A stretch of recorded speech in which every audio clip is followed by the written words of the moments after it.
6 astronauta otkriva naprednu tehnologiju koja može zaustaviti izumiranje čovječanstva.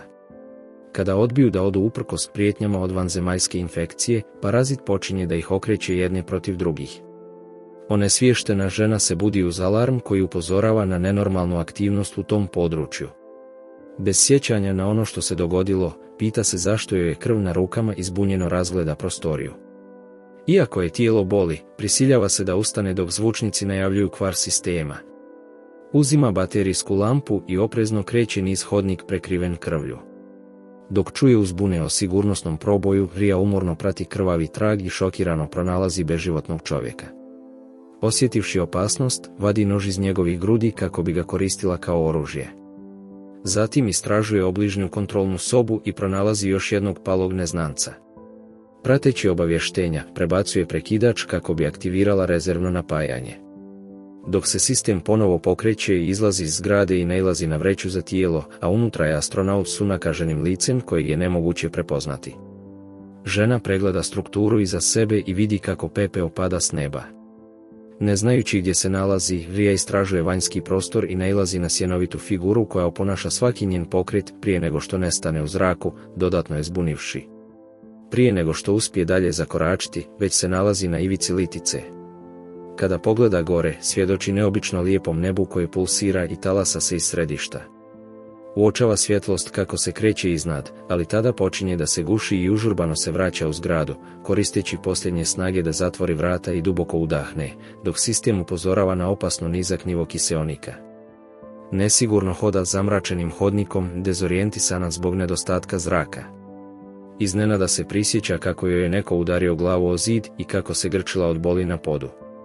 Kada se priberi, uzima prvu pomoć i stavlja flaster s lijekom na vrat, nadajući se da će pomoći s temperaturom i bolom. Osjećajući se sigurnijom, odlazi do kupatila da pogleda svoj odraz dok se tušira i pere krv sa svog modricama prekrivenog tijela. Pita se ko je ona zapravo. Odlučna da pronađe odgovore, proviruje u susjednu prostoriju i nakratko se sjeti Clarka kako se smije u drugoj sobi. Prođe neko vrijeme prije nego što se prisjeti nasmijanog Kevina. Ria pretražuje njegov dnevnik u potrazi za tragovima i pronalazi bilješke o zasićenosti kiseonikom i pritisku u kabini. Na kraju pronalazi njegovu fotografiju na kojoj su zajedno, što je prisili da se prisjeti vremena kada je brinula o biljkama. Kada je iznenadi neobičan zvuk, vraća se u hodnik i vidi nekoga pored vrata. Tiho se sakrije iza njega i izvadi nož. Skoči na stranca čim uđe, obori ga na pod, pritisne ga i razbije mu kacigu tražeći da kaže ko je. Kada je oslovljava imenom, odmah se povuče, zbunjena što je prepoznao. Muškarac shvata da je Ria dezorijentisana pa otkriva svoje lice kako bi joj pomogao da se prisjeti. Predstavlja se kao Brian i pokazuje svoju identifikacijsku oznaku. Uvjerava zbunjenu ženu da oboje pripadaju misiji 7F i da on nadgleda orbitu njihove svemirske stanice. Dok zajedno jedu s ostatkom grupe, prisjeti se Davisa kako im poslužuje kuvani pasulj u čast Brianu s orbite. Ipak, i dalje mu ne vjeruje i čvrsto drži nož, pa je on nervozno podsjeća na signal za pomoć koji je poslala nakon što je Clark izdao ekipu. Ria je uzdrmana jer se toga uopšte ne sjeća i objašnjava da su svi već bili nestali kad se probudila. Ipak, ima maglovite slike događaja i sjeća se da je vidjela neku ženu. Muškarac pretpostavlja da misli na Clarka koji je otišao izvan kontrole i ostavlja je samu da istraži područje. Dok čeka, Ria gleda kroz prozor i primjećuje oluju kako se približava, dok guste oblake prekrivaju krajolik. Brian se uskoro vraća s metalnim koferom i pritiskom na dugme aktivira mobilni dijagnostički i hirurški bot dok joj skener pregledava tijelo. On objašnjava da je pola tuceta brodova raspoređeno širom galaksije u potrazi za naseljivim planetama, ali da su posljednjih 6 ekspedicija propale i da se trenutno nalaze na 7. misiji na brodu. Spominje da su na planeti koji 442, poznato i kao Aš, kada bot iznenada probuši ranicu na Riinom sljepočnici, uplašivši je. Instinktivno poseže za svojim saputnikom koji je hvata za ruku i govori joj da ostane mirna. Kako bi izbjegla paniku, zatvara oči dok joj mašina šije ranu. U međuvremenu, Brian objašnjava da, osim što ostaje u orbiti tokom prve godine boravka na novoj planeti, njegova je odgovornost da uspostavi komunikaciju s bazom i prati probleme. Kada Medbot završi, otkriva da Ria ima blago oticanje mozga koje izaziva temperaturu i gubitak pamćenja.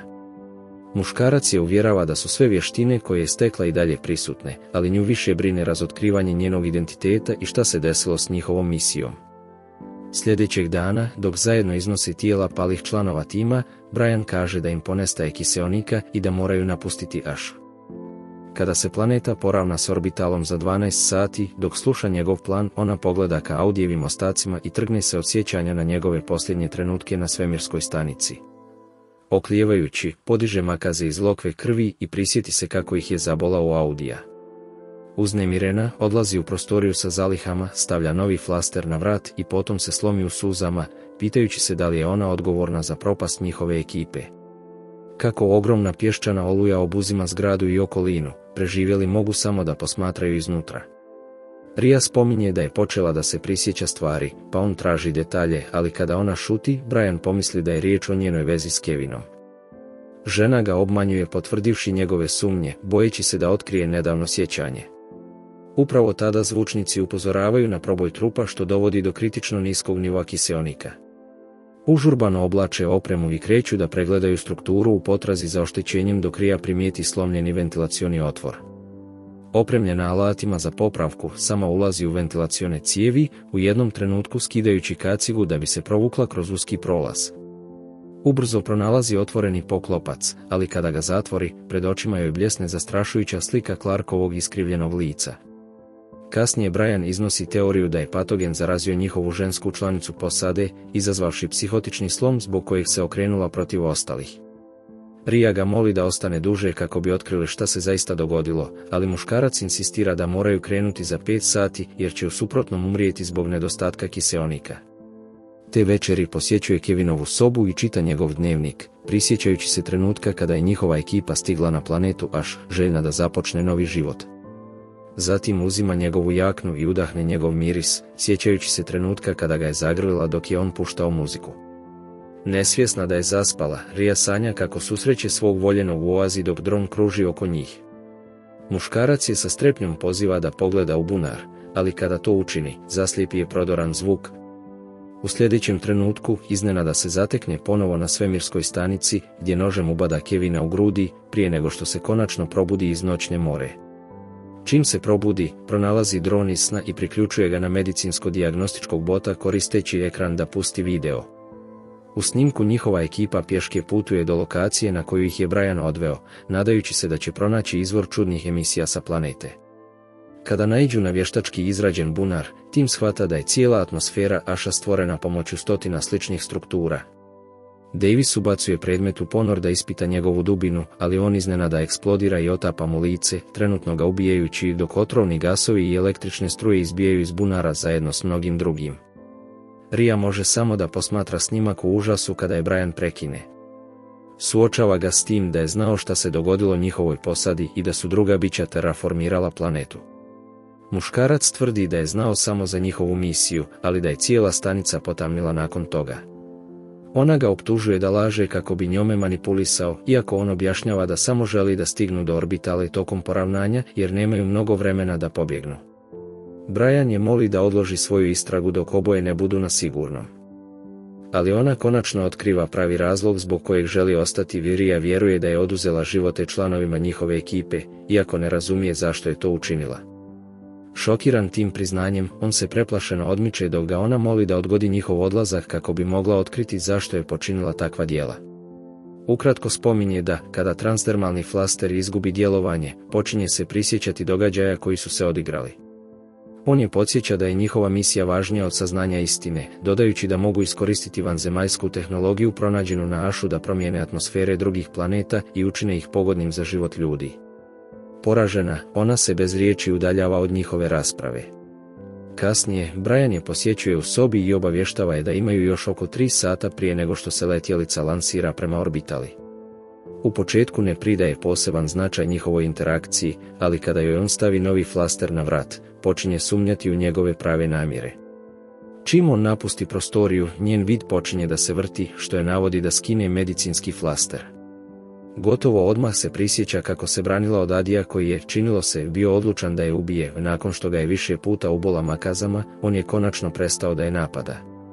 Nakon tog nasilnog sjećanja, odmah krene da traži svog saputnika i nailazi na Clarka. Rija uspijeva izbjeći njen jezivi pogled i tiho se provlači kroz ventilacione otvore, gdje nalazi Briana već mrtvog. Međutim, žena ubrzo otkriva njeno skrovište i neumoljivo je progoni, zarobivši je pod tušem. Dok joj Clark udara glavu o zid kupatila, Rija vidi mentalnu sliku svoje zaražene članice posade kako joj se podrugljivo smije. Brzo razmišlja i priključuje crijevo na svoju kacigu, napunivši je vodom, te svim snagama savladava neprijatelja dok ne izdahne od utapanja. U dnevnoj sobi pomoću medicinskog bota pregledava njeno tijelo i šokirana je jer nema znakova infekcije. U tom trenutku zvučnici obavještavaju da je orbitalno poravnanje počelo, pa kreće prema letjelici odlučna da napusti planetu baš sama. Međutim, kada na brodu primijeti ostatke strane organske materije, zaključuje da je Brian bio u kontaktu s parazitom, te se vraća na njihovu svemirsku stanicu i stavlja 2 flastera, nadajući se da će, kada im efekat nestane, dobiti još sjećanja. Dok čeka, Rija vuče ostatke orbitalnog monitora i analizira ga pomoću robota MITS. Na osnovu rezultata, muškarac je preminuo prije 51 sat, što joj postaje nelogično jer su cijelo to vrijeme međusobno komunicirali. Usred njene zbunjenosti, alarm odjednom upozorava na prisustvo nepoznatog oblika života. Prestrašena žena naoružava se i oprezno prolazi hodnicima. U daljini ugleda čudno biće koje poprima Brianov lik i strpljivo joj se približava. Pita ga šta je ono, ali ne dobija odgovor dok se ono i dalje primiče. Tada Riji sine da je nepoznato biće učinilo da vjeruje kako je Clark bila zaražena i iskoristilo je da je se riješi. Kada u umu vidi neobično stvorenje, doživljava kratke konvulzije i ispušta svoje oružje. Sada joj sve počinje imati smisla, ono što stoji pred njom jeste sama infekcija. Parazit joj kaže da je dio nje i stavlja prste u njenu ranu kako bi joj konačno otkrio istinu. Prije nekoliko sedmica, nakon incidenta koji je doveo do Davisove prerane smrti, Orbitala je izgubila kontakt s misijom 7F, zbog čega je Brian došao na Ash kako bi provjerio stanje ekipe. Glavni sistem na zemaljskoj stanici bio je preuzet čudnim biljnim oblicima života koji su prekinuli komunikaciju. Kada je orbitalni monitor stigao, kapetana je odlučio da svi odu s njim pri sljedećem poravnanju, ali Rija je to odbila, uvjerena da je napredna tehnologija planete rješenje za opstanak čovječanstva. Te večeri, naučnica je prekršila protokol i izvukla uzorak iz vanzemaljske vegetacije kako bi ga analizirala pod mikroskopom. Kapetan ju je uhvatio na djelu, ali kada je vidio kako se organizam pomjera, odgurnuo ju je u stranu da je zaštiti dok je parazit pobjegao iz Petrijeve posude. Parazit se brzo zalijepio za Audija i nasilno mu se uvukao u nos, inficirajući ga za nekoliko sekundi i prisiljavajući Riju da se brani dok ju je napadao.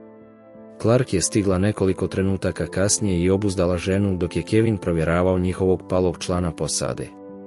Iznenada, naizgled beživotni čovjek ga je zgrabio za vrat i na kraju ga oborio na pod, a dok je uspio prerezati kapetanov vrat, parazit je jednostavno iskliznuo iz njegovih usta i ušao mu u uho, započinjući novi ciklus infekcije. Izgubivši sva čula, Kevin je počeo bacati svoju djevojku kao krpu, udarajući joj glavu o metalne zidove, dok se Rija uvijala od boli na podu. Njen dečko je stajao nad njom, širom otvorenih usta, pripremajući se da prenese infekciju. Clark ju je spasila u posljednjem trenutku, ali dok joj je pomagala da ustane, muški naučnik ju je napao i oborio na pod. Brian ih je zatekao, ali kada ga je Kevin vidio kako samo stoji, inficirani muškarac ga je progonio niz ventilacione otvore i više puta mu razbio glavu cijevi. Rija je iskoristila priliku da zamijeni Clarkin slomljeni šljem i naložila joj da se ukrca na letjelicu i napusti orbital. Nakon što ju je ispratila iz svemirske stanice, uzela je nož i sakrila se u jednu od prostorija dok ju je dečko čekao u hodniku. Crpeći iz Kevinovih sjećanja, vanzemaljac ju je pokušao umiriti riječima da će sve biti u redu. Žena je odglumila i nagnula se za poljubac, ali ga je zatim probola ravno kroz srce. Dok je vrištao od bola, pijavica je napustila domaćina i ušla joj u ranu na čelu. Rija je pokušala da se odupre infekciji i progutala cijanid s namjerom da okonča svoj život. Ne znajući, parazit joj je pomogao da preživi trovanje i nastavio živjeti u njoj sve dok se konačno nije probudila bez sjećanja na nedavne događaje. U sadašnjosti vanzemaljac se pojavljuje u njenom umu kao trepćuće oko i upozorava je da je planeta njihova i da neće dozvoliti ljudima da je preuzmu. Vidjevši njihova sjećanja, biće sa druge planete ismijava ljude zbog njihove neučinkovitosti i samodestruktivne prirode. Kada joj kaže da se raduje jer su njenu vrstu izabrali da repliciraju, Rija dolazi k sebi i izgovara da ne želi biti ih mnogi. Stvorenje koje se sada pojavljuje pred njom pokušava je nagovoriti da im se pridruži, uvjeravajući je da je to privilegija. Međutim, naučnica se buni protiv kontrole vanzemaljaca i uklanja svoje flastere. Iznenada shvata da su sve interakcije s Brianom bile projekcije njene inficirane svijesti. Brzo postavlja medicinskog robota i programira ga da joj odstrani parazita iz tijela. Usred procedure, Ria doživljava kliničku smrt i njen pada u tišinu, ali onda se naglo vraća k svijesti, hvata zrak i sva joj se sjećanja vraćaju od života na zemlji, do rada s Kevinom i provedenog vremena s posadom. Na kraju, robot odstranjuje parazita i objavljuje uspješnu operaciju. I dalje ošamućena, Ria ustaje i počinje se oporavljati, ne znajući da je njen inficirani član posade upravo ustao. Kada čuje čudan zvuk, brzo se okreće i vidi Briana kako stoji iza nje. Entitet se povećava i probija lobanju tog muškarca prije nego što je obori na tlo. Dok je čudovište guši, Ria zgrabi odvijač i koristi ga da se odbrani. Dok se ono bori da povrati ravnotežu, ona oblači odijelo i sprema se da izađe napolje. Uspijeva doći do oružja dok je stvorenje juri niz hodnik. Dok stvorenje evoluira svoju ruku, ona očajnički traži zapaljivu hemikaliju u laboratoriji. Vanzemaljac je sustiže i bore se za kontrolu, sve dok Ria ne aktivira kanister s kiseonikom i zapali ga. Kada domaćinovo tijelo padne na tlo, ona ne prestaje da ga pali dok ne nestanu svi znakovi života. Dok cijela svemirska stanica gori, žena izdaleka posmatra s olakšanjem. Zatim putuje na istok pješice i još jednom se ukrcava na letjelicu, spremna da ostavi svoju mračnu prošlost iza sebe. Nakon što je postavila automatski pilot, Ria nervozno upravlja letjelicom, čvrsto zadržavajući dah sve dok ne prođe kroz vatrenu atmosferu Aša i ne uđe u svemir. Na kraju se nađe kako gleda u svjetlost orbitala, noseći sa sobom sve lijepe uspomene na posadu 7F.